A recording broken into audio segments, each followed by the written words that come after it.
Welcome back into the lead generation reboot. We talked yesterday about the heat map concept, which is identifying where geographically or where in terms of sources your business comes from so you know where to focus. Because what we find is that when you have activity in an area or a source, you'll get more activity in that area or that source. Activity creates more activity. So, one way to create more activity out of that is to go to direct mail. And there are two types of direct mail that will generate very different results depending on what you're looking for. The first type of direct mail we're going to talk about is a farming or branding type of direct mail. And oftentimes that comes in the form of postcards. And those postcards are generally colorful. They've got a message. They mention your services, what you do, and then maybe a basic call to action, click this link to learn more. Those are more of a soft touch. They are a reminder, they're branding, and they're something you have to send frequently. Farming or branding direct mail does not generally generate a lot of leads in a short span of time. You usually are going to have to send those for 6 months, 9 months, a year to begin to generate leads because what you're trying to do is continue to remind people you're there. You're trying to continue to put your service in front of somebody. So that takes time because you're not making them a direct offer, which we'll get into. You're just reminding them that you're there and offering them some piece of value. So we talked about lead magnets last week. And this would be a great opportunity to drive people to a lead magnet. So if you're in real estate, maybe it's a postcard going out to sellers, letting them know that you work the area, or maybe something recently sold. And here's a link to go to value for their home for free, no obligation, free home valuation. If you're in other categories of business or other industries, you can be offering a guide or a tutorial, or maybe there's a video that explains what you do, or maybe it's just simply a special event you have coming up. You have a special fitness event, or you have a special photography session, or whatever you might do. Maybe there's a special event or a seasonal type thing happening. So this would be a good chance to remind people that's coming. So branding direct mail is a long-term play. Generally, you're going to send it to the same area, the same list of people over and over and over again, slightly mixing up the offers. But again, it's a softer touch. It's more of a reminder that I'm here when you need me. And that's why you have to send it for a long period of time, because you need to find people when they actually have that need or want to go down that path. The second type of direct mail is direct response. And this is a much more straightforward, you're making an offer to them. So if you're in real estate, one of the best examples of direct response, direct mail is the golden letter. Would you consider selling your home to a client of mine? Please contact me if so. Something along those lines. Very basic form letter, just saying, I have this. Do you want it? And you're making a direct offer to them.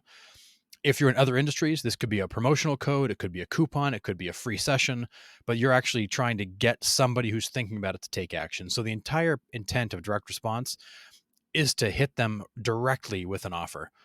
If you want this, do this. And that's basically what a direct response piece of mail is.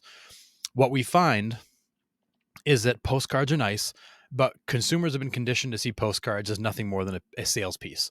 They see these bright, shiny postcards and they kind of glance at them, oftentimes don't read them and recycle them. They see them as a sales piece.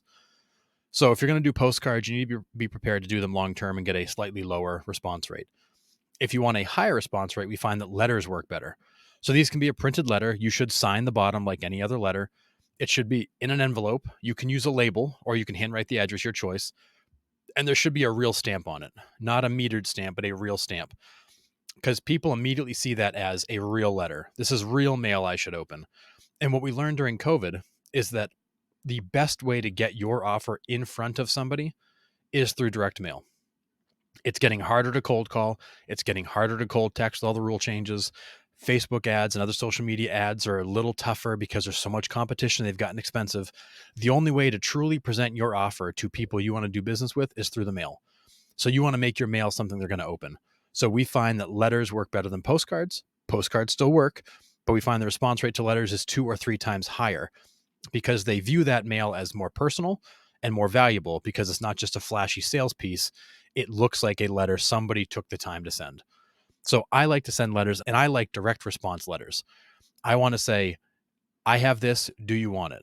I can do this. Do you want it? If this is interesting, contact me.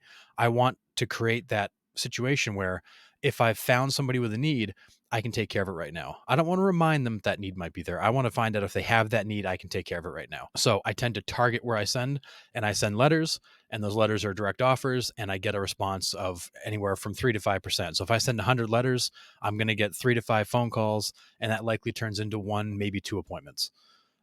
Generally 1. So if you send 500 pieces of mail, you're generally going to get 5 appointments. And for most people, that's going to result in a couple of sales based on your conversion metrics, which you should also be tracking so you know what your numbers need to be. Because if you know your conversion metrics, you can back into how many pieces of mail you need to send to actually get a sale. So 2 types of direct mail. There's a branding or farming direct mail. That is a long-term, softer touch reminder type piece. And then there's direct response direct mail, where you're making somebody a direct offer and asking them to take action if that sounds like something they need. Both will work, but you need to be prepared to stay in branding and farming mailers for longer than direct response, because direct response is going to get a more immediate reaction from those people with a need. Both will work. Find what works best for you, and make sure when you're sending these, you're sending them to areas or to lists of people that are likely to respond well to that. You can do this cold and just kind of blanket an area.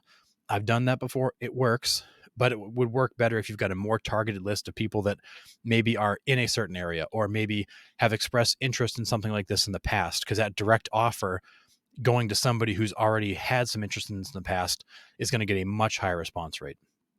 So hope that helps. If you have any questions about direct mail, drop them in the comments below. I love direct mail. We generate hundreds of closings a year across our network through direct mail. Happy to share any tips and tricks with that. But direct mail is a great way to get your offer and get your brand in front of somebody at a much higher rate than most other mediums. So keep that in mind. Hope that helps. See y'all tomorrow.